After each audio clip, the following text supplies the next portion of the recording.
This is For Keeps, a podcast about collections and connections.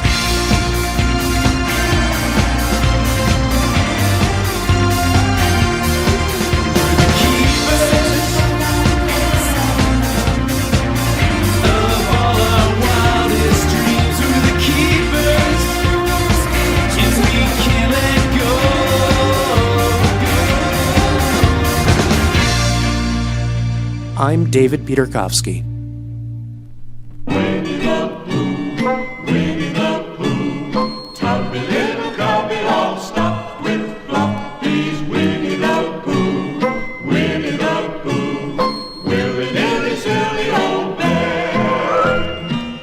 If you're anything like me, hearing the theme song to the old Winnie the Pooh animated programs brings back memories, and maybe even some feelings that are as warm and fuzzy as Pooh himself.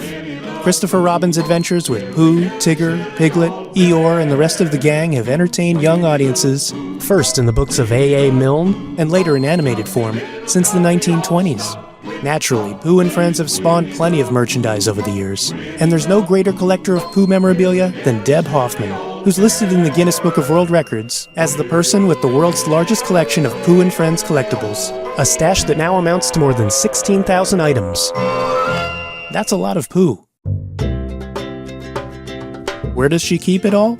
In her home in Waukesha, Wisconsin. And on her website, mostpooh.com, you can read all about her record-setting collection, ranging from stuffed animals, to plates, to figurines, to clothing, and much, much more. But the pictures don't tell the whole story, so I recently reached out to Deb to hear more about her Pooh passion. In our conversation, she told me about her start as a Pooh and Friends collector, the items that she's still on the hunt for after years of fruitless searching, and how her husband Gary is all in when it comes to building and cataloging her collection. And yes, the word Pooh is funny. There's just no getting around it. Good afternoon, this is Deb. Hi Deb, it's David. Hi, David. First of all, I'm not sure if you're speaking to me from Waukesha or the 100 Acre Wood, but either way, it sounds like we have a good phone connection, so that's working for us. Excellent. Good. Yeah. I guess we should start at the beginning of your story as a collector. Can you walk us through your history a bit and talk about how Winnie the Pooh first became a thing for you? And while we're at it, maybe you can talk about that story you wrote as a child called Pooh on the Toilet. I was reading your website a bit and getting up to speed on you, and that jumped out at me. Well, I have been a Pooh fan since I was a kid. And so, as a child, your parents give you a toy, and my parents gave me Winnie the Pooh. The whole title of Pooh on the Toilet, that's truly how I got my very first Winnie the Pooh. I was 2 years old, and it's really interesting. I can remember this like it was yesterday. My father worked second shift, and so he would come home around 10 o'clock, I guess, at night. And so I made it a habit of getting up, and I always told my mom I had to go to the bathroom, and so she would put me on the little potty seat, and I would stay there until my dad would come home so I could see him. And one day he brought home a box, a pink and blue box, and he said, well, put your hand in the box. And I'm 2 years old, but I'm telling you, I can remember this like it was yesterday. And so I put my hand in the box, and he wiggled the box and made a growling sound. And so, of course, now I was afraid to put my hand in the box. So he pulled out the Winnie the Pooh, and so that's how I actually got my very first Winnie the Pooh. I was on the toilet. And the rest is history. And the rest is history. And maybe I had, 5 or 6 when I was a kid, but as a normal child, I grew out of Winnie the Pooh. But when I was in my 20s, I actually started to collect novelty telephones. And there was a ketchup bottle phone that kind of started it all, and I bought it through the mail, and it was fun, and I started collecting other phones, a hamburger, a hot dog, a cucumber, all different kinds of fun phones. And there was a phone store across the street from where I worked. And so I would go in there looking for phones, and they had a Winnie the Pooh phone. And I'm like, wow, there's a Winnie the Pooh phone. That's really cool. I'd never seen that before. I liked Pooh as a kid. And I was going in there for about 6 months, and then one day the phone was gone. They had sold it. Well, for the last 6 months, I didn't need that phone, but now I needed that phone. And so this was before internet, before eBay, before Craigslist. And so what I ended up doing is putting ads in newspapers all over the country looking for this Winnie the Pooh phone. And so sure enough, somebody called me in Florida and said, I got the Winnie the Pooh phone. I'm like, okay, this is great. How can I get it from you? Well, bring $80 to the Jewel Osco shopping mall and on Sunday at 8:00. And it was almost like it was a drug bust or a drug drop. I mean, it was just the way the guy was acting. So what do I do? So here I am sitting in Wisconsin. So I have a brother-in-law who is a priest down in Florida. And I'm like, well, Chris, would you be willing to take $80 and go get this phone for me? So the way Chris tells it is, he went to the parking lot and the guy, creeped his car next to Chris's. They both rolled down their windows. Chris handed him the money. The guy handed him the phone in a paper bag and kind of sped off. And so, who knows? The phone might be hot for all I know. It sounds like either a drug deal or a really bad joke. A priest drives into a parking lot, something like that. It was so funny, but that's kind of what got me going on the Winnie the Pooh streak again, because it was the hunt of the phone was a lot of fun. And so figuring out how am I going to find this, like I said, this was before internet, before eBay. And so finding it, getting it, having accomplished getting it back from Florida in one piece, that was really fun. And it was around that same time that Disney started to put Winnie the Pooh in outfits other than his normal red shirt. And so I think it was in answer to the Ty Beanie Babies and that whole craze. And so Disney was having Winnie the Pooh in different outfits, and one was cuter than the next, and so I ended up getting this little set, and then I got that set, and well, before you knew it, there I am again, back into Winnie the Pooh. And so Hallmark was also starting to come out with ornaments with Winnie the Pooh, and so you really didn't see a lot of Winnie the Pooh stuff before that. Sears had the exclusivity, and so you didn't see very much Winnie the Pooh merchandise out there, but now there was so much. Again, I just got roped in, and here I am. So the collecting really started in earnest as an adult for you, but it sounds like as a child you also had a fascination with Winnie the Pooh. I had the fascination with Winnie the Pooh, but my husband was doomed from the beginning because I believe that being a collector is in your DNA. So I can even look back as a kid and I collected things. Now, not like this, but at one point I loved Snoopy. And I bet you I had, maybe 70 or 80 different Snoopy items. And then when I got into college, I was in a sorority and our mascot was an owl. And boy, I probably had 200 owls. And so there was definitely the propensity to collect. And so, as a kid, there were a few Winnie the Poohs, but I liked clowns at one time, and maybe I had 20 clowns. And so I think I was always destined to be a collector. I'm glad you dropped the clown thing. That would be a little creepy for me. Yeah, I know. They're kind of creepy. Yeah, they're creepy. Yeah, So you're now the second Guinness Book World Record holder I've spoken with, and I understand that the process of getting into the book can be pretty tedious, to put it mildly. I'm wondering what that process was like for you, and in your case, what was involved. Well, I had one room at the time where I kept all the Winnie the Pooh items. And my husband's best friend walked in there one day and he's like, oh my gosh, you got a lot of Pooh, lady. I'm like, I'd never heard that before. And he said, boy, I bet you have the most number of Poohs in the world. I'm like, nah. Well, now it was almost like a dare. Like I had to go find out.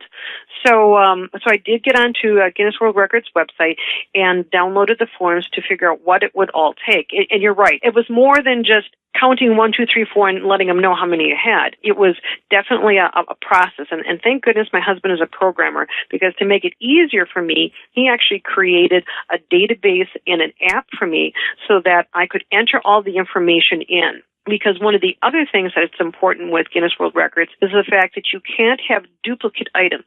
So you couldn't go to the store and buy 10 of the same items and count that as 10. That would be 1. So with having so many now, I really do need a way to be able to figure out, do I have this item or not when I'm out in the store, or if somebody asks me, if I want something, do I have it? And so what my husband did is created a database so I could put in several pictures of the items, so like front and back, and be able to describe the item, the manufacturer, the price, the value, where I got it from, and then a well-written description so that if I am out and about, I can go back and see, do I have this bank? Do I have this purse? Do I have this plush? Well, plush can all look alike, but they could be different sizes, different manufacturers, maybe different material. And so I document the information so that I actually know what I have. So the very first time, I only had 3,891 items, but it took me, I bet, close to a year to go through everything in the house, every drawer, every cabinet, and every time I turned around, I would find a pencil or a sticker or something. And continue to add to it. So once we had finally documented everything, photographed everything, we sent it in, and then you cross your fingers and wait. I like how you said you only had 3,800 at one point. Well, as I sit here today, I have 16,521. So I know I chuckle at myself when I say only. Yeah, only is relative. And by the way, I have to say, it sounds like you married the perfect guy. This Gary, you've already mentioned him twice. I mean, he sounds like a really patient and flexible guy. I mean, what's been his reaction to the Pooh and Friends collection over the years? And I understand recently you had an influx of, I think, 1,500 more items that were donated to you. So he's rolling with all this. How's he holding up? He is the best part of my collection, and I think if he didn't have as much fun with me as he does, I don't know that I would enjoy it quite as much. But he's indulging, he's encouraging. You mentioned the recent donation. I had a wonderful lady in Ohio have a collection that she didn't want to donate it to charity. She didn't want to give it to kids because those were precious to her, and they weren't stuffed animals, they weren't toys, they were collectibles, and she wanted to keep her collection together, and she wanted somebody who would love it as much as she did to have it, but she needed the room. So when I went to Gary and I said, well, honey, I have good news and I might have bad news. And he looks at me and I almost expected him to fall over. I said, well, I have a lady that's about 12 hours away from us and she'd like to donate some Winnie the Poohs. And he's like, oh, that's good. Is she going to send them? I'm like, no, I think we're going to have to go get them. She has 1,500. And I tell you, I expected him to fall over or make a grunt or make a noise. He's like, okay, let's rent a truck. And he was into the plan as to how I was going to get out there and how we were going to get the collection back home. And I even said to him, I'm like, you didn't even flinch. Doesn't that make you nervous? He's like, no, if you're going to enjoy this and this is something that you want, let's make a road trip. And so he was just absolutely fabulous. That's terrific. What a pair you guys are. I mean, a collector and a data processor slash, home organizer. I'm not sure how to describe him. He is. He's absolutely fabulous. And he always says the only thing that he asks is to make sure that there's enough room in bed so that he doesn't have to sleep on the couch downstairs or something like that. Until then, he's like, if you're having fun, you go collect. And for us, it's become more than just the items. It's become about the experiences and the people that we meet. 2 years ago, we went to England, and it was a all things Winnie the Pooh vacation. And so we went over there particularly to play Pooh Sticks at the Pooh Sticks Championships. And so that was kind of the reason we went at that time. But we had the honor of being able to tour A.A. Milne's house, and the current owner invited us in, and he toured the house. And we met some wonderful people in Oxfordshire, and they were the people putting on the championships, and they had us, and they toured us around Oxford and took us out to tea and to a pub. And we've been in communication for the last 2 years. We haven't lost touch. And so it's more about the experiences and the people that we meet because of Winnie the Pooh than, necessarily just a stuffed animal. And so the two of us just absolutely enjoy what is going to be the next adventure that we go on in the name of Winnie the Pooh. Pooh inspires adventures. It's great. Absolutely. What would you say is the rarest or most valuable item in your collection? Probably the rarest is a pre-Disney piglet. And it was a plush that I purchased online, and the former owner was the daughter of Vincent Price. That was pretty cool, pretty rare. Well, and I even emailed her, and I said, well, how do you know this was owned by the daughter of Vincent Price? And she emailed me back, and she said, because I am the daughter of Vincent Price, and it was mine. So that was kind of fun, a cute little exchange. A lady that I met who's become one of my very, very best friends in Canada when we went to Canada for Winnie's Hometown Festival, because Winnie the Pooh actually originated in Canada. She found at a rummage sale a real picture of the Winnie the Pooh bear cub that inspired the stories, and he's sitting on a Harley Davidson, which is really kind of cool because I'm from the Milwaukee area, and that's where Harley Davidson's home is. And so she gave that to me. So it's an actual print of the real bear that inspired the stories. And so that probably has to be a pretty rare one as well. Was he wearing a red shirt? No, actually he is a she, and it is a black bear cub. Pretty tough one at that on a motorcycle. Absolutely. She was a Harley bear. So I have a logistical question. Where do you keep them all? You mentioned that they're in your house. Are they just all over the house? Is there a separate part of the home where you keep them?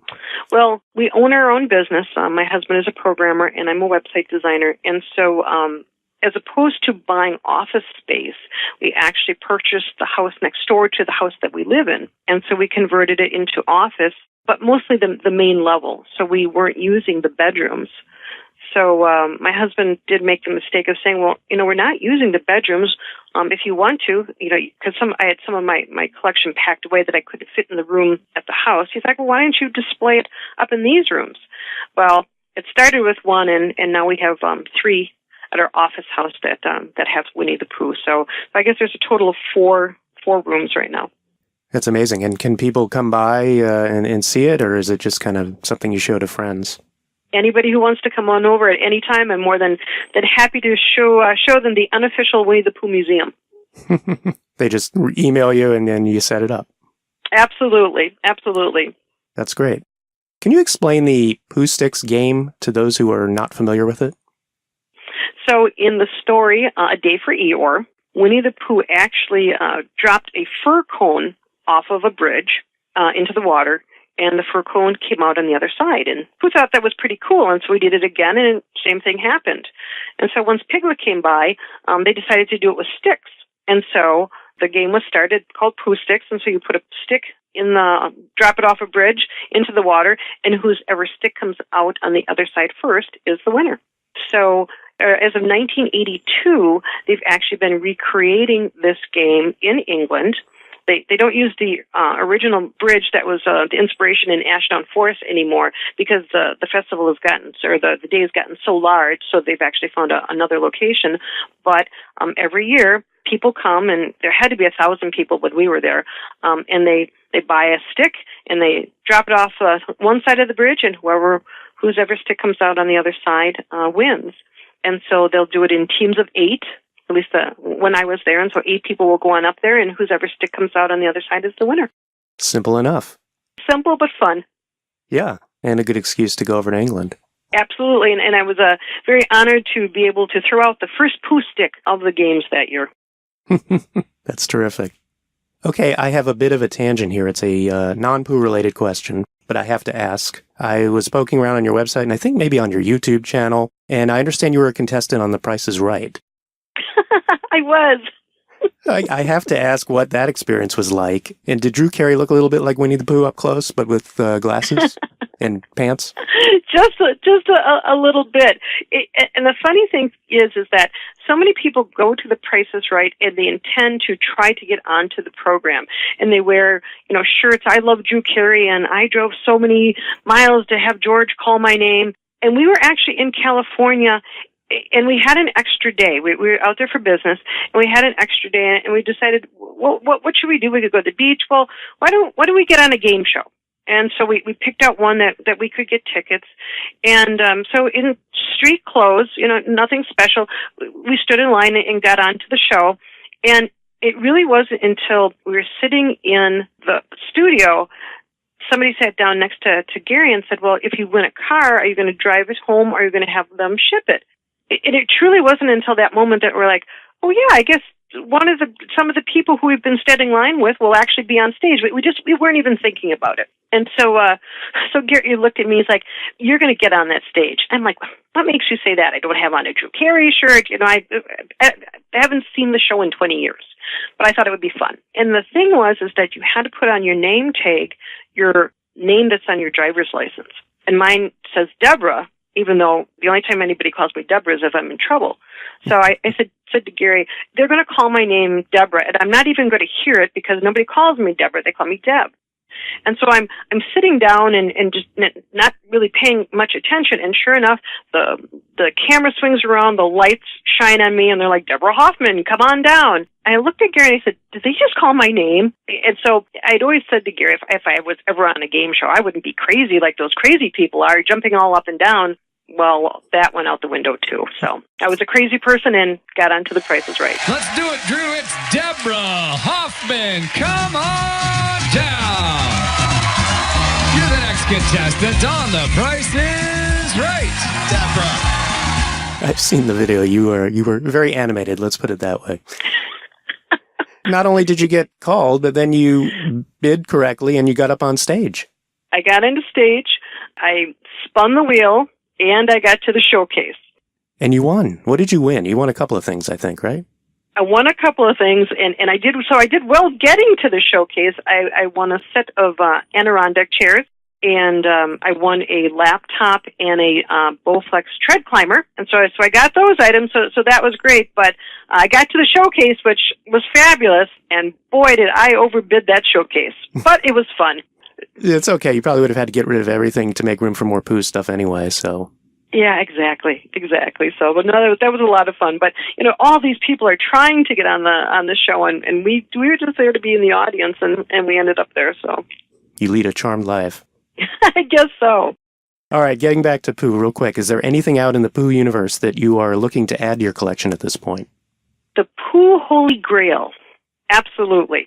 Two kind of things that I'm looking for. The first one thing in particular is Sears used to have the exclusivity to sell Winnie the Pooh merchandise. They did end up, I guess, losing it back in 1989, and then Disney started extending licenses to, pretty much everybody to be able to sell Winnie the Pooh merchandise. But when Sears had it, they had a Winnie the Pooh costume in the children's department. And actually, back in the 80s, I went to Sears and I said, I don't work for Sears, but I would love to play Winnie the Pooh if you ever needed help. And they were delighted because you have to be a certain height to fit into these costumes. And the only person in the Sears kids department that fit into the costume really didn't care to do the costume because it was very, very warm. So they were delighted to have somebody volunteer to come and do that. Well, in 89, they did lose the exclusivity.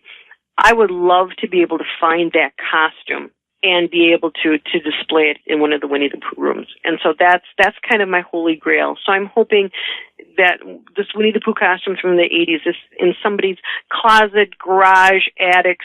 Some Sears employee took it home, and I'd love to give it a new home. Given your track record, I'm guessing you will find it at some point. Well, I certainly hope so. And the other thing that I guess I'm always kind of searching for or trying to acquire is Disney definitely sells merchandise, and a lot more merchandise, over in China and Japan and Shanghai. And I've groveled and begged and tried to pay off people to send the stuff over to the States, but I don't know if it's export rules or what, but I've even contacted the Disney store directly. I would really, really love to be able to purchase some of the merchandise that's sold over there that's not sold in the stores. So I'm always looking to see, is anybody going there for a trip, or does they have any relatives or friends that are going there that I can pay for a suitcase for them to go shopping for me and bring some stuff back. So that's the other thing that I'm always kind of looking for. Got it. Okay, I hope I'm not overstating things by asking you this, but what sort of life lessons would you say we can learn from Winnie the Pooh books and films? Well, if you read the books, A.E. Milne was, I think, very, very brilliant. His stories always do have a happy ending, and the lesson of if you treat people well and you work together and you try to be the best person that you can, things are going to turn out. Not always the way you thought they were, but it'll be a positive outcome. And I think all the stories that he's written really have that message.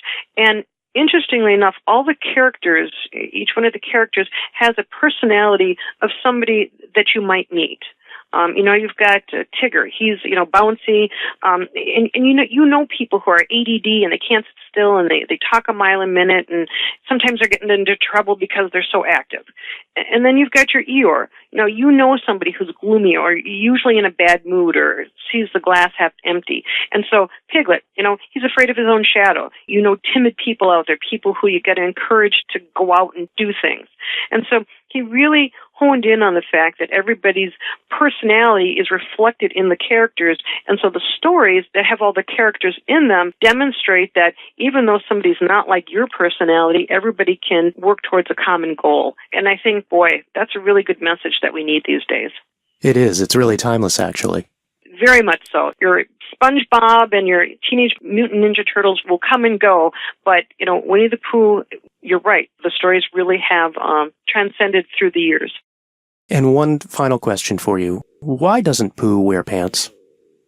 Well, it would take too much time in the morning, I'm sure, to put on. So, he's a busy bear, so my guess is that's probably part of it. Yeah. I guess a better question would be, why is he wearing a shirt? He's a bear. Well, he's probably got some fair fur, so he doesn't want to get too sunburned. That's true. Well, I appreciate you taking the time to talk with me. I've learned a lot, and it's really impressive what you've accomplished and are continuing to accomplish. So best of luck as the collection continues to grow, and I'm sure it will continue to do so, and you'll continue to be the record holder in the Guinness Book.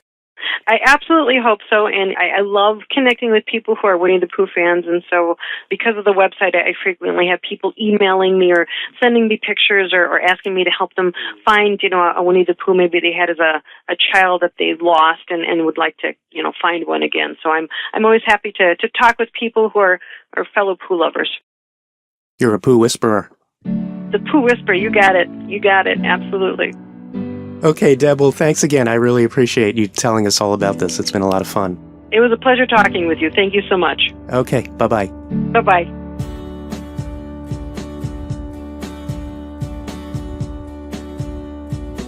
You know what? Just like Winnie the Pooh and friends, Deb and her husband Gary seem to complement one another perfectly. In fact, they recently celebrated their 30th anniversary. And given their long-standing commitment to Deb's record-setting collecting hobby, one can only conclude that, for them at least, there's really no such thing as too much Pooh. For Keeps is a production of me, David Peterkofsky.